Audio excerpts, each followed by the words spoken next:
नमस्कार दोस्तों, स्वागत है आप सभी का हमारे इस YouTube चैनल पर। दोस्तों, आज हम एक बहुत ही बड़े सवाल जो कि हर दूसरे व्यक्ति के द्वारा पूछा जाता है। जी हाँ दोस्तों, यह सवाल है कर्म बड़ा या भाग्य। बहुत से ऐसे महान ज्ञानी संतों ने कर्म तथा भाग्य की अलग अलग व्याख्या की है। कर्म की व्याख्या करते हुए तुलसीदास जी ने लिखा है, कर्म प्रधान विश्व करी राखा, अर्थात यह विश्व कर्म प्रधान है। यहाँ पर कर्म का अधिक महत्व है। भगवत गीता के अनुसार कर्म बड़ा या भाग्य। भगवत गीता में भी श्री कृष्ण ने कर्म की महिमा बताते हुए कहा है कि जो व्यक्ति कर्म करता है वह मुझको प्रिय है, किंतु कुछ संतजनों जैसे कबीरदास जी आदि जो भाग्य में विश्वास रखते हैं, उनका कहना है कि जो भाग्य में है उससे अधिक किसी को नहीं मिलता है। या हम कुछ लोगों को ऐसा कहते सुन सकते हैं कि जो भाग्य में लिखा है उसे हम बदल नहीं सकते, तो फिर कर्म क्यों करें। तो आइए जानते हैं कर्म बड़ा या भाग्य। भाग्य क्या है?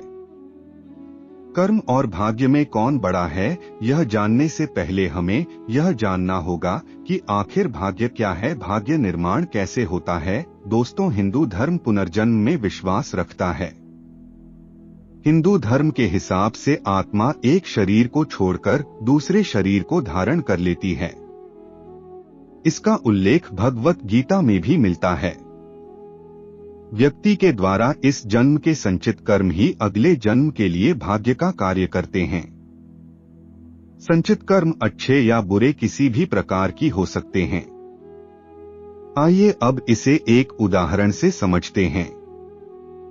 आप इस जन्म में जैसे कार्य करते हैं, अर्थात अच्छे जैसे दान पुण्य, दूसरों की मदद करना आदि, तो यही कर्म जब तक आप जीवित हैं तब तक तो आपकी सहायता करेंगे ही।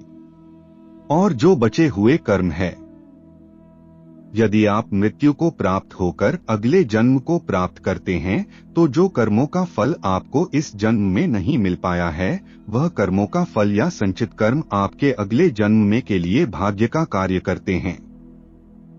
यदि आपके संचित कर्म अच्छे थे तो आपका भाग्य अच्छा है, और यदि आपके संचित कर्म बुरे थे तो आपका भाग्य बुरा होता है। कर्म क्या है? व्यक्ति की हर एक गतिविधि कर्म कहलाती है, जैसे व्यक्ति का सोचना, खाना, कार्य करना, किसी के लिए अच्छा करना या बुरा करना आदि। भगवत गीता के अनुसार कर्म बड़ा या भाग्य। भगवत गीता के अनुसार कर्म बड़ा या भाग्य, इसे समझने के लिए सबसे पहले हम आपको एक कहानी सुनाते हैं। एक विद्यालय में दो विद्यार्थी अजय व विजय पढ़ाई करते थे। अजय बहुत मेहनती था। वह अच्छे से पढ़ाई करने के बाद भी कक्षा में प्रथम स्थान प्राप्त करने में असमर्थ था, जबकि विजय नकल करके पास होने व भाग्य में विश्वास रखने वाला विद्यार्थी था। अजय और विजय धीरे धीरे अच्छे दोस्त बन गए। अजय भी मेहनत के स्थान पर भाग्य में विश्वास करने लगा, किंतु जब परीक्षा हुई तो अजय विजय के जैसे नकल नहीं कर पाया और वह फेल हो गया। जब उनके अध्यापक को इस बात का पता चला कि अजय फेल हो गया है, तब अध्यापक ने उन्हें समझाया कि क्या तुमने कभी बैंक के लॉकर का इस्तेमाल किया है? बैंक लॉकर दो चाबियों की मदद से खुलता है। एक चाबी उपभोक्ता के पास होती है तथा दूसरी चाबी बैंक के मैनेजर अपने पास रखता है।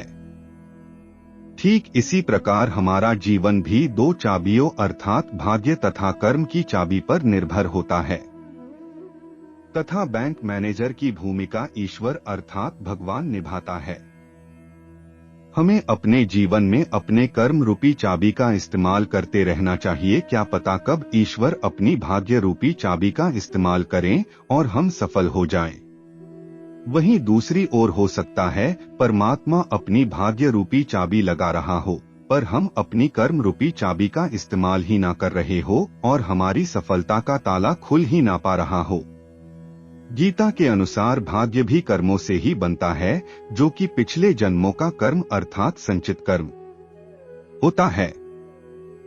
एक व्यक्ति अमीर घर में पैदा होता है, वही कोई गरीब घर में, यह सब उसके पिछले जन्मों के कर्म के आधार पर ही तय होता है। भगवत गीता के अनुसार कर्म का फल तो मिलता ही है। तो अब आप समझ ही गए होंगे कि कर्म तथा भाग्य साथ साथ चलते हैं, एक के बिना दूसरा महत्वहीन है। इसलिए कर्म और भाग्य दोनों का ही जीवन में होना बहुत जरूरी है। आशा करता हूँ भगवत गीता के अनुसार कर्म बढ़ाया भाग्य पर आपको हमारी यह जानकारी पसंद आई होगी। तो मित्रों, आज के लिए बस इतना ही। फिर मुलाकात होगी एक नए और ताजा एपिसोड में। तब तक के लिए नमस्कार।